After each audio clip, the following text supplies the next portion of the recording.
ಇನ್ನೊಂದು ನಮ್ಮ ಹಿರಿಯ ಶಾಸಕರಿಗೆ ಅತ್ಯಂತ ಅಪಮಾನಕಾರಿಯಾಗಿ ನಮ್ಮ ಹಿಂದೆ ಕುಂಡ್ರಿಸುವಂತ ವ್ಯವಸ್ಥೆ ಮಾಡಿದ್ದೀರಿ. ಹೋದ ಸದನದಲ್ಲಿ ಸಹ ತಮ್ಗೆ ವಿನಂತಿ ಮಾಡ್ಕೊತೀವಿ, ನಾವು 6 ಸಲ 5 ಸಲ ಆಯ್ಕೆ ಆದಂತವ್ರಿಗೆ ಮುಂದೆ ಕೊಡುವಂತ ವ್ಯವಸ್ಥೆನ ನಾವು ಮಾಡಬೇಕಾಗಿತ್ತು. ಗಮನಕ್ಕೆ ತಗೊಂಡು ಬಂದಿದ್ದೀವಿ. ಈ ಸಲನೂ ಸಹ ನಮ್ಮ ಕೊನೆಗೆ ನನಗೆ ಎಷ್ಟೇ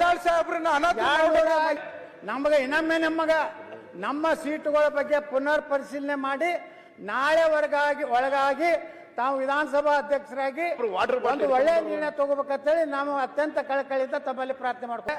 ನಾವು ಬೇಕಂದಾಗ ಬರುವುದು ಬಿಡೋದಲ್ಲ, ನಾವೇ ನಿಜವಾದಂತ ನಿಷ್ಠಾವಂತ ಕಾರ್ಯಕರ್ತರು. ಈ ಸದನದಲ್ಲಿ ನಿಜವಾಗಿ ವಿರೋಧ ಪಕ್ಷ ನಾಯಕ ಅಂದ್ರೆ ನಾನೇ.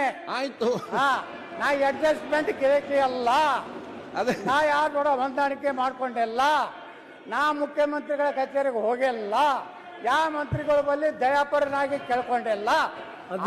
ಬಿಜೆಪಿ ವಿರೋಧ ಪಕ್ಷದ ನಾಯಕರು ಬೇಕಾದ್ರೆ ಡೆಪ್ಯೂಟಿ ಸ್ಪೀಕರ್ ಪಕ್ಕ ನೀವು ಒಂದು ಕುರ್ಚಿ ನನಗೆ ಅಲಾಟ್ಮೆಂಟ್ ಮಾಡ್ಬೇಕಂತ ವಿನಂತಿ ಮಾಡ್ಕೊಂಡು.